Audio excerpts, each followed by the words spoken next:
வணக்கம் மக்களே, welcome back to நீற்று இன்று நாளை.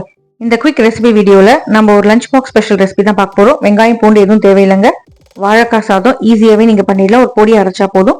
பொடி அரைக்கிறதுக்கு கொஞ்சமாக எண்ணெய் சேர்த்துட்டு கடலைப்பருப்பு, உளுத்தம்பருப்பு, கொஞ்சமாக தனியா, ஜீரகம், கருப்பு மிளகு சேர்த்துருங்க.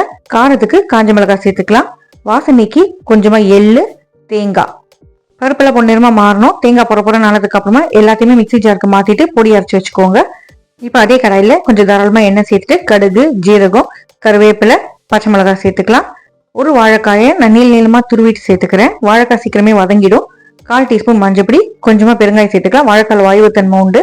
தேவையான அளவுக்கு உப்பு, ஒரே ஒரு தக்காளியை கட் பண்ணி சேர்த்துக்கலாம். இப்போ நம்ம அரைச்ச பொடியை மேலே சேர்த்துட்டு ஒரு கிளறி விட்டுட்டு வாழைக்காய் வெந்ததுக்கு அப்புறமா குக் பண்ணி வச்சிருக்கிற சாதத்தை சேர்த்துட்டு மிக்ஸ் பண்ணிங்கன்னா எலுமிச்சைப்பழம் புழிஞ்சு விட்டுட்டு நீங்கள் அப்படியே சாப்பிடலாம். கொத்தமல்லி இலை கொஞ்சமாக நெய் சேர்த்திங்கன்னா ரொம்ப வாசனையாக இருக்கும்.